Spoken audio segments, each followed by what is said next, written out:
ایلا، north ہیمپسٹن، 31 مئی 2008۔ بہتر طریقہ یہ ہے کہ اس کی معذرت کرنے سے قبل ہی اس کی قمیص پر لپسٹک کے داغ اور اس کے بدن سے آتی ہوئی انجان خوشبو کا سراغ لگا لو۔ ویب سائٹ پر وہ پڑھ رہی تھی۔ ایلا رابنسن آج ایک نیا سبق پڑھ رہی تھی جس کا عنوان تھا اگر تمہارا شوہر وفادار نہیں ہے تو اس کا اظہار کیسے کرنا چاہیے۔ یہ سوال اگرچہ کئی بھید لیے ہوئے تھا لیکن پھر بھی وہ یہ سمجھتی تھی کہ یہ باتیں اب فرسودہ ہو چکی ہیں۔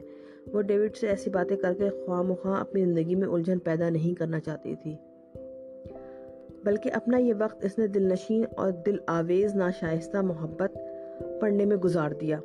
ناول پڑھتے وقت اس کا ذہن بیکار خیالات سے بچا رہا۔ وہ یہ سوچ کر پریشان تھی کہ یہ ناول اتنا وقت کیوں لے رہا ہے۔ کہانی دلچسپ تھی اور شمس کا ہر قانون اس کے لطف میں چاشنی پیدا کر رہا تھا۔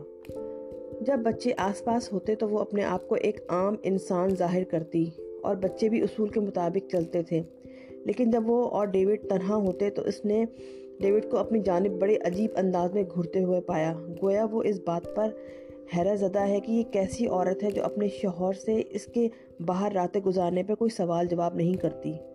حقیقت یہ تھی کہ ایلا ان باتوں سے اپنے ذہن کو پریشان نہیں کرنا چاہتی تھی اور نہ ہی وہ جانتی تھی کہ اسے کس رد عمل کا اظہار کرنا چاہیے۔ وہ بس اتنا جانتی تھی کہ یہ سوالات پوچھ کر اس کی پریشانیوں میں مزید اضافہ ہوگا، نہ جاننا ہی بہتر ہے۔ مگر لا علم رہنے کی یہ خوشی گزشتہ کرسمس کی تقریب پر اس کے لیے ایک مصیبت بن گئی۔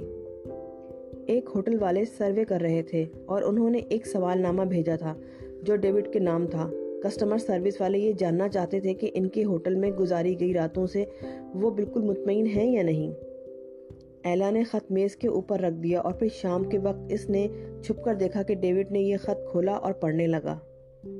کوئی خاص بات نہیں ہے، ایک عام سا فارم ہے جس سے وہ اپنی کارکردگی کا جائزہ لینا چاہتے ہیں، ڈیوڈ نے اس کی طرف جھیپتی ہوئی مسکراہٹ سے دیکھتے ہوئے کہا۔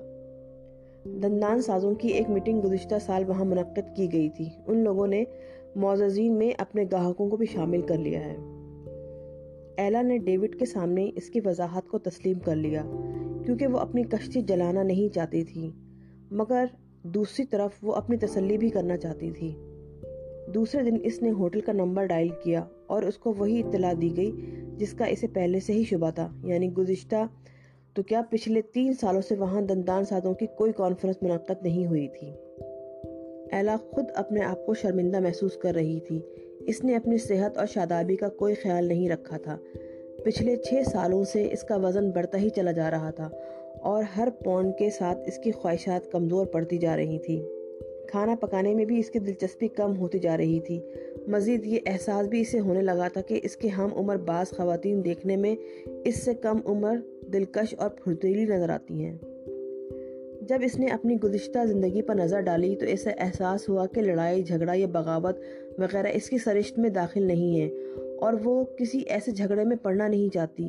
اس نے کبھی تمباکو نوشی نہیں کی اور نہ ہی دوسرے مردوں کے ساتھ کھانے پینے کی محفلوں میں شرکت کی اور نہ کبھی درخت گوئی کی۔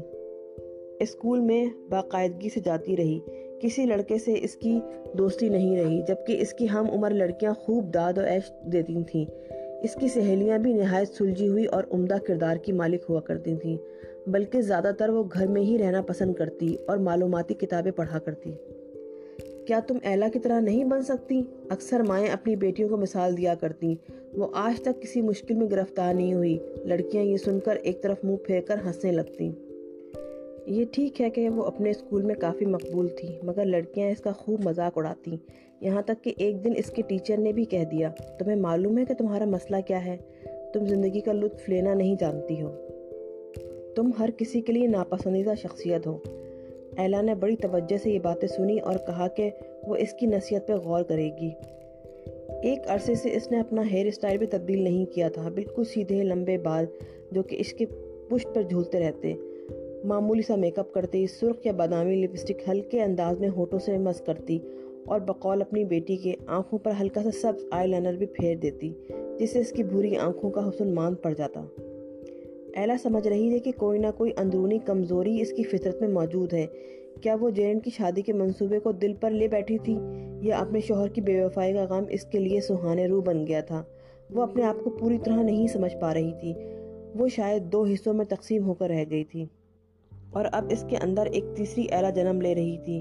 وہ ہر بات کو مثبت انداز میں دیکھ رہی تھی اور مناسب وقت کا انتظار کر رہی تھی۔